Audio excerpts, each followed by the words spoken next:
Energy is hard to define because it takes on so many forms.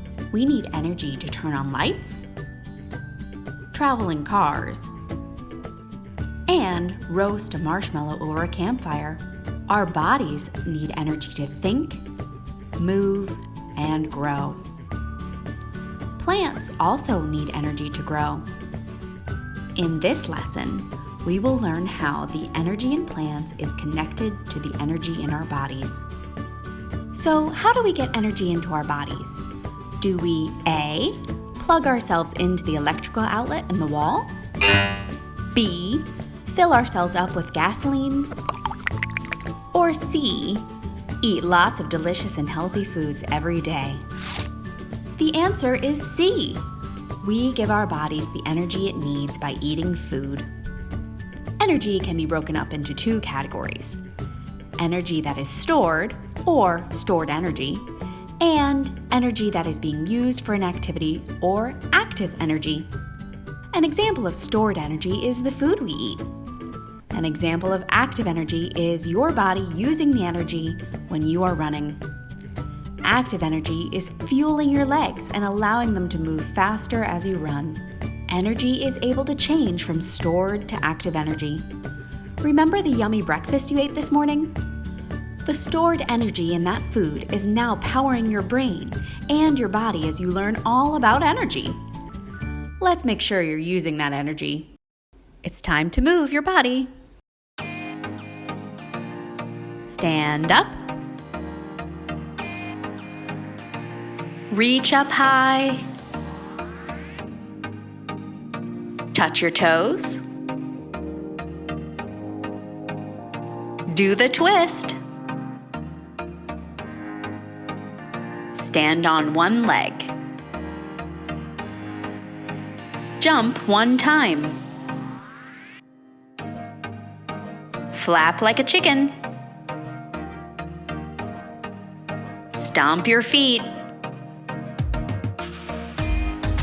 Breathe deep. Sit back down. And great job moving. Way to turn your stored energy into active energy. Now let's put this knowledge to the test by conducting an experiment where we can actually see stored energy change into active energy using a marshmallow and an almond. Before we start, I need to be very clear that you should not try this at home. During this experiment, we will light both the marshmallow and the almond on fire. The food is the stored energy and the fire is the active energy. The food item that will burn for the longest amount of time contains the most amount of stored energy, which provides fuel to the fire. Which food do you think contains the most stored energy, which will fuel the fire longer? The marshmallow or the almond?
Okay, let's break that down.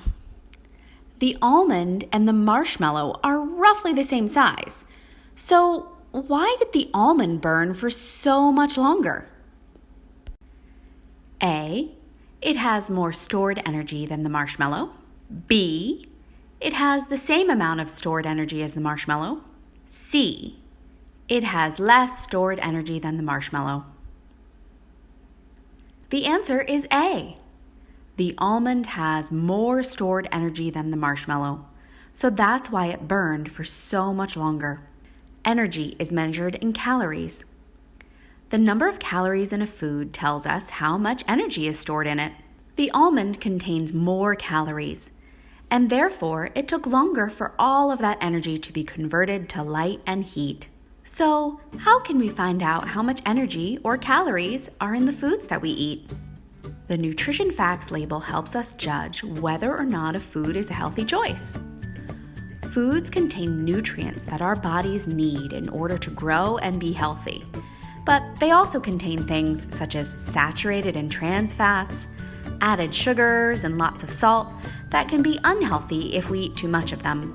Now, it might seem that the marshmallow is a better food choice because it contains fewer calories for our body to have to burn off. However, when considering the energy content, or also known as calories, of a food, you must also consider the quality of nutrients you're getting along with those calories. Marshmallows provide energy, but not much else besides lots of sugar. Almonds, on the other hand, provide energy, fiber, protein, calcium, iron, and potassium. The most important thing to remember when it comes to food and energy is we want to stay active and use the energy we put into our bodies.